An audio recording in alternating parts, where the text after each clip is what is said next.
Hello students, मैं सुधा स्वागत करती हूँ आप सबका आपके अपने चैनल तैयारी ऑनलाइन में।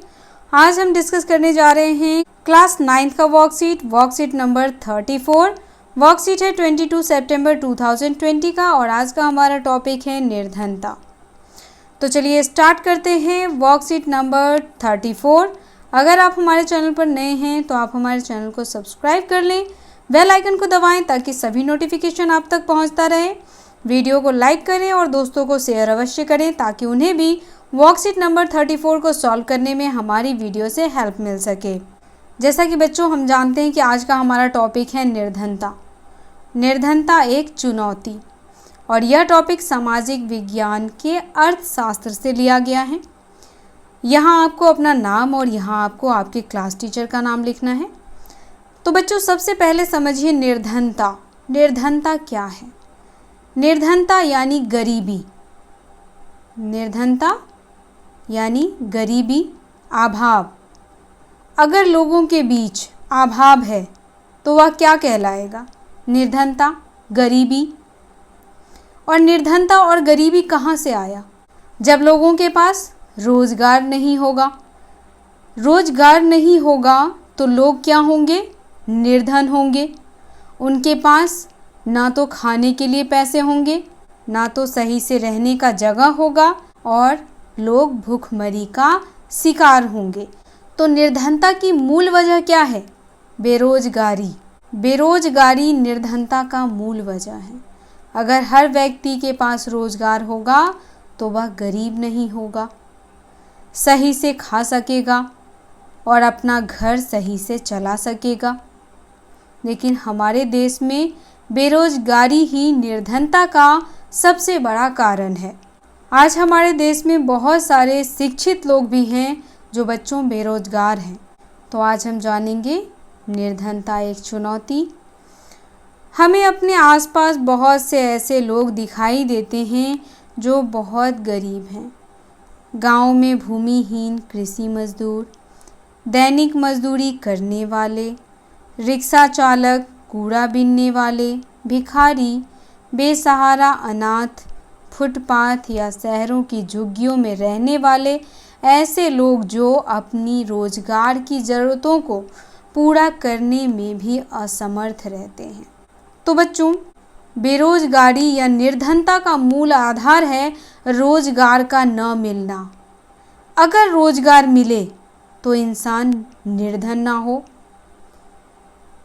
उनके पास खाने के लिए, रहने के लिए, पढ़ने के लिए, हर चीज़ के लिए साधन होगा। वह सही से अपना जीवन व्यतीत कर पाएंगे।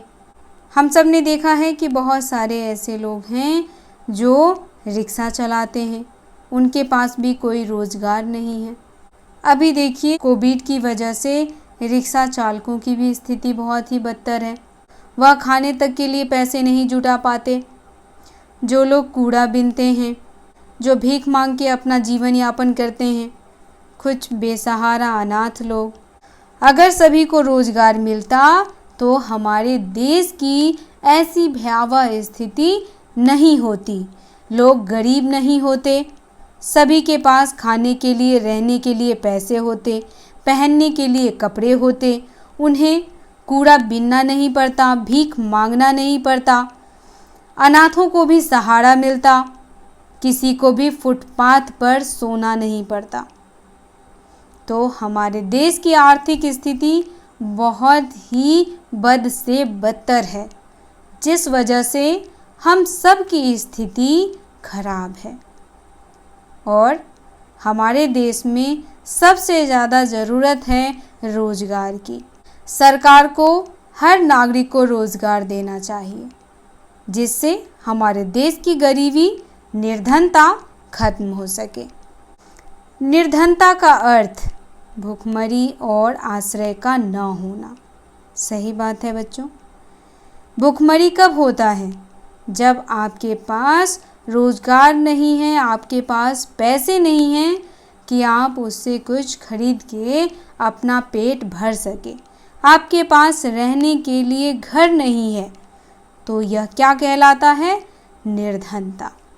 यह एक ऐसी स्थिति भी है जब माता पिता अपने बच्चों को विद्यालय नहीं भेज पाते या कोई बीमार आदमी इलाज नहीं करवा पाता। अब देखिए निर्धनता कैसे पैदा होती है। तो यहाँ पे एक बताया गया है कि जो माता पिता अपने बच्चों को स्कूल नहीं भेजते, बल्कि जो गरीब माता पिता होते हैं वह क्या करते हैं, स्वयं भी काम करते हैं छोटे मोटे और अपने बच्चों को भी उन्हीं कामों में लगा देते हैं। ऐसा क्यों करते हैं वह? क्योंकि उनके पास भी इतनी संपत्ति नहीं होती कि वह अपने साथ साथ अपने बच्चों का भी पेट भर सके। इसीलिए मजबूरन उन्हें अपने बच्चों को भी स्कूल नहीं भेजकर काम में लगाना पड़ता है और बीमार लोगों का सही से इलाज नहीं हो पाता। निर्धनता का अर्थ स्वच्छ पेयजल और सफाई की सुविधाओं का अभाव, नियमित रोजगार की कमी, न्यूनतम शालीनता स्तर का अभाव, असहायता की भावना के साथ जीना भी है। निर्धनता का और क्या अर्थ है बच्चों? स्वच्छ पेयजल और सफाई की सुविधाओं का अभाव। कभी आप लोग उन सारी जगहों से गुजरे हैं जहां गरीब लोग रहते हैं, वहां न तो उन्हें स्वच्छ पीने का पानी मिलता है और न ही सफाई की कोई व्यवस्था है। वह जैसे तैसे अपनी ज़िंदगी उन्हीं अभावों में बिता रहे हैं, क्योंकि न तो उन्हें नियमित रोज़गार मिल रहा है जिससे कि वह अपने साथ साथ अपने परिवार का ख्याल रख सकें और न ही उनकी सहायता के लिए कोई आगे बढ़ता है। निर्धन लोग ऐसी स्थिति में रहते हैं जिसमें उनके साथ सभी स्थानों पर दुर्व्यवहार होता है।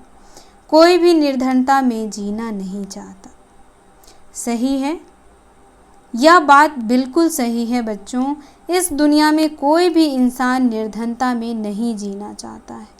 हर कोई चाहता है कि उसके पास पैसे हों, रोजगार हो, रहने के लिए घर हो, ताकि वह अपनी ज़िंदगी सम्मान के साथ अच्छे से जी सके। आय और उपभोग के स्तर के साथ अब निर्धनता को निरक्षरता स्तर, कुपोषण का कारण, रोग प्रतिरोधक क्षमता की कमी, स्वास्थ्य सेवाओं की कमी, रोजगार के अवसरों की कमी, सुरक्षित पेयजल एवं स्वच्छता तक पहुंच की कमी आदि जैसे अन्य सामाजिक सूचकों के माध्यम से भी देखा जाता है। तो आज निर्धनता का जो स्तर है वह दिनों दिन और बद से बदतर होता जा रहा है।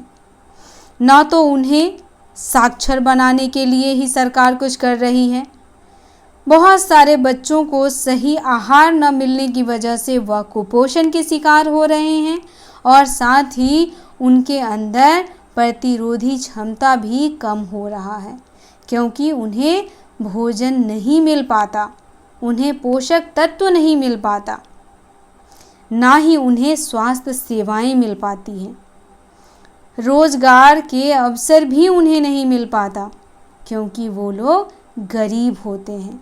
ना तो सुरक्षित पेयजल और ना ही स्वच्छ भोजन ही उन तक पहुंच पाता है, और यह सब हमारे सरकार की वजह से है।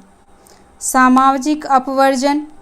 इस अवधारणा के अनुसार निर्धनों को बेहतर माहौल और अच्छे वातावरण में रहने वाले संपन्न लोगों से अपवर्जित रहकर केवल निकृष्ट वातावरण में दूसरे निर्धनों के साथ रहना पड़ता है। अब सामाजिक अपवर्जन में क्या होता है बच्चों? जो लोग जिनके पास पैसे हैं, संपत्ति है, जो अच्छा जीवन व्यतीत करते हैं, वह कभी भी निर्धनों को अपने नज़दीक नहीं आने देते। वह उन्हें हमेशा दूर करते रहते हैं और इसी वजह से निर्धनों को कभी भी बेहतर माहौल और अच्छा वातावरण नहीं मिल पाता है।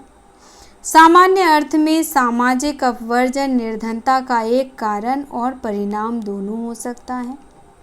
इसके माध्यम से व्यक्ति या समूह उन सुविधाओं, लाभों और अवसरों से अपवर्जित रहते हैं जिनका उपभोग दूसरे करते हैं।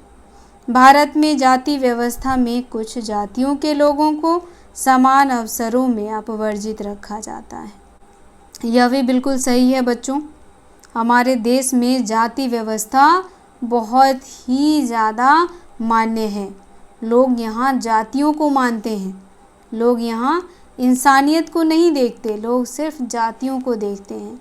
और यही हमारे समाज में सामाजिक अपवर्जन का मुख्य कारण है। असुरक्षा। निर्धनता के प्रति असुरक्षा एक माप है जो कुछ विशेष समुदायों जैसे आदिवासी समूहों या व्यक्तियों जैसे कोई विधवा या शारीरिक रूप से विकलांग व्यक्ति के आने वाले वर्षों में निर्धन होने या निर्धन बने रहने की अधिक संभावना जताता है। असुरक्षा। असुरक्षा कहने का अर्थ है बच्चों सुरक्षा का अभाव। तो सुरक्षा का अभाव जो है वह हमारे देश में विशेष रूप से आदिवासी समूहों को और साथ ही उनको भी है जो महिलाएं विधवा हैं या जो मनुष्य शारीरिक रूप से विकलांग हैं। असुरक्षा का निर्धारण परिपक्तियों, शिक्षा, स्वास्थ्य और रोजगार के अवसरों के रूप में जीविका खोजने के लिए विभिन्न समुदायों के पास उपलब्ध विकल्पों से होता है। असुरक्षा का निर्धारण किन किन वजह से होता है? तो परिसंपत्तियों, शिक्षा, स्वास्थ्य और बेरोजगार के अवसरों के रूप में जीविका खोजने के विभिन्न समुदायों के पास उपलब्ध विकल्पों से होता है। इसके अलावा प्राकृतिक आपदाओं जैसे अगर भूकंप आ जाता है या सुनामी जैसी भयावह स्थिति पैदा हो जाती है तो वहाँ भी असुरक्षा पैदा होता है। आतंकवाद आदि मामलों में जब सभी लोगों के लिए बुरा समय होता है तो वहाँ भी सभी को असुरक्षा महसूस हो, तो वहाँ भी लोगों को असुरक्षित महसूस होता है, चाहे बाढ़ हो या भूकंप या फिर नौकरियों की उपलब्धता में कमी। तो इन सारी चीज़ों से क्या पैदा होता है? असुरक्षा। दूसरे लोगों की तुलना में अधिक प्रभावित होने की बड़ी संभावना का बने रहना भी असुरक्षा है। अब देखिए निर्धनता रेखा क्या होता है।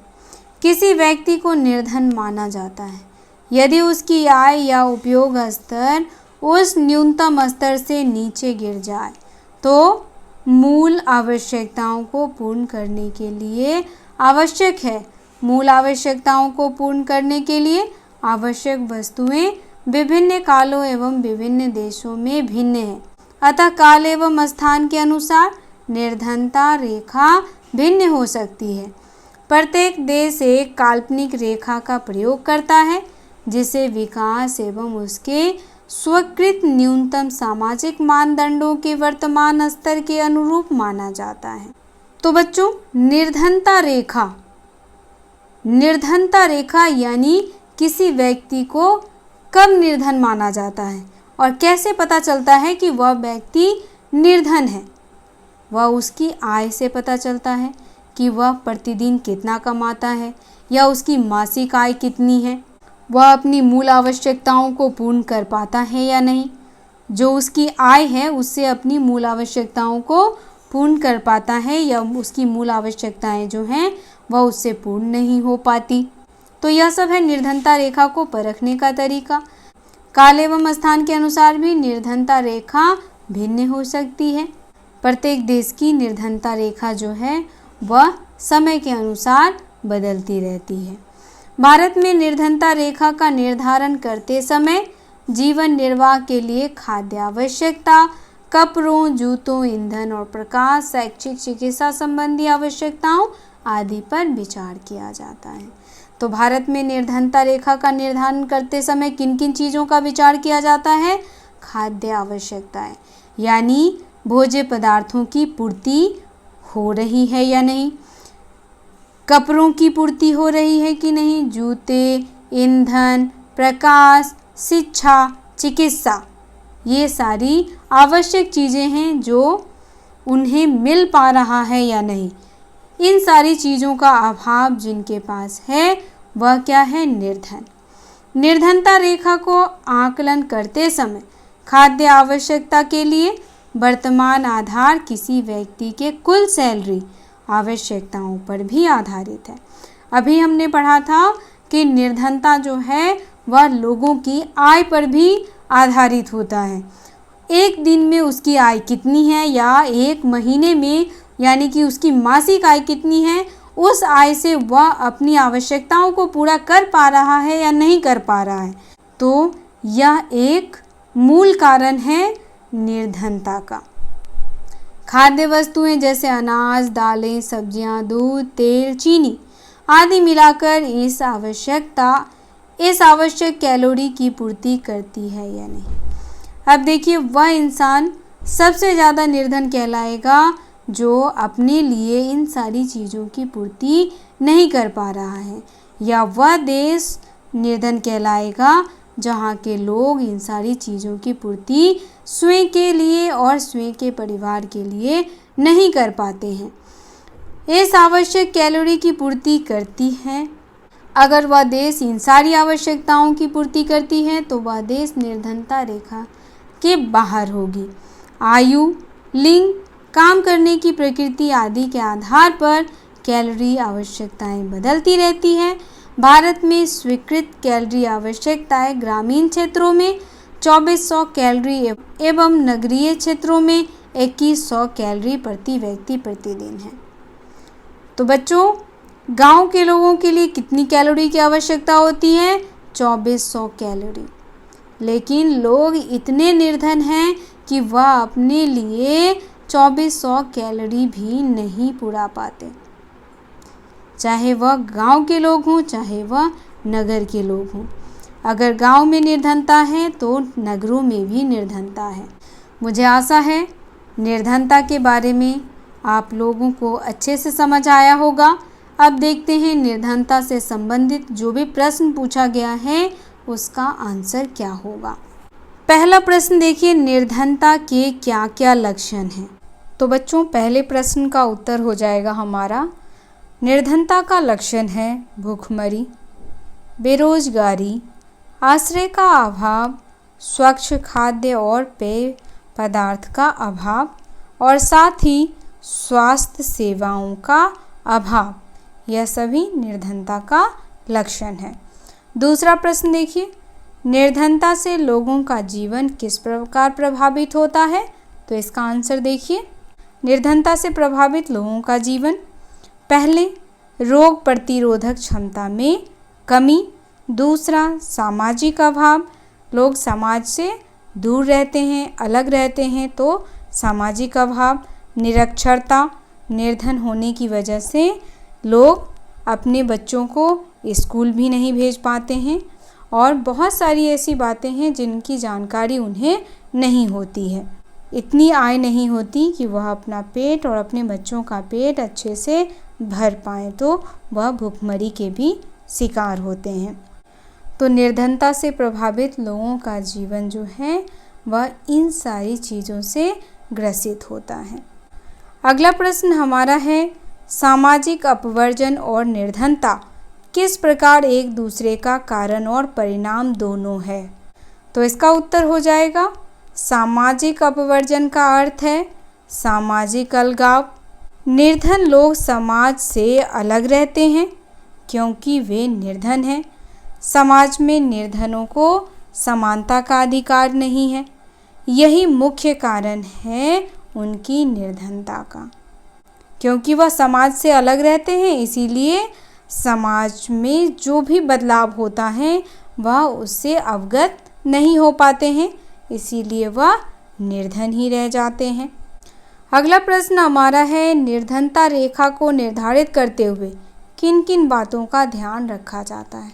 तो देखिए बच्चों, इसका आंसर यहाँ है निर्धनता रेखा। यहाँ इसका आंसर हो जाएगा क्वेश्चन नंबर 4 का, किसी व्यक्ति को निर्धन माना जाता है यदि उसकी आय या उपभोग स्तर उस न्यूनतम स्तर से नीचे गिर जाए जो मूल आवश्यकताओं को पूर्ण करने के लिए आवश्यक होता है। मूल आवश्यकताओं में क्या क्या आता है बच्चों? मूल आवश्यकताओं में आता है भोजन, कपड़ा और मकान। ये तीनों हमारी मूल आवश्यकताएं हैं। अगला प्रश्न हमारा है, निर्धनता किस प्रकार सामाजिक और आर्थिक चुनौती बनती है? अपने विचार लिखिए। तो बच्चों, प्रश्न नंबर संख्या का आंसर आप स्वयं लिखें। मैं इस पर आपको अपना विचार बताती हूँ। बच्चों, निर्धनता का मुख्यतः 2 कारण होता है। एक तो सामाजिक अलगाव, जो निर्धन लोग होते हैं वह समाज से अलग रहते हैं, और दूसरा आर्थिक असमानता, उन्हें आर्थिक रूप से भी समानता नहीं मिलती, ना ही उन्हें सामाजिक रूप से समानता मिलती है और ना ही आर्थिक रूप से समानता मिलती है, और यही मुख्य कारण है निर्धनता का। अगर निर्धनों को समाज में समान अधिकार मिले और आर्थिक रूप से भी समान अधिकार मिले तो हमारे देश से निर्धनता जो है वह समाप्त हो जाएगी, लेकिन ऐसा नहीं है, इसीलिए निर्धनता जो है वह बनी हुई है। तो निर्धनता को मिटाने के लिए सामाजिक और आर्थिक दोनों रूप से लोगों को समानता का अधिकार होना चाहिए। तो ये वर्कशीट यहीं समाप्त होता है। मिलते हैं अगले वर्कशीट में। वर्कशीट आपको कैसा लगा आप हमें कमेंट करके बताएं। वीडियो को लाइक करें और अपने दोस्तों के साथ शेयर अवश्य करें ताकि उन्हें भी हमारे वीडियो से वर्कशीट को सॉल्व करने में हेल्प मिल सके। अगर आप हमारे चैनल पर नए हैं तो आप हमारे चैनल को सब्सक्राइब कर लें, बेल आइकन को दबाएं ताकि सभी नोटिफिकेशन आप तक पहुंचता रहे। आप हमें इंस्टाग्राम, फेसबुक और टेलीग्राम पर भी फॉलो कर सकते हैं। मिलते हैं अगले वर्कशीट में। आप सबका धन्यवाद।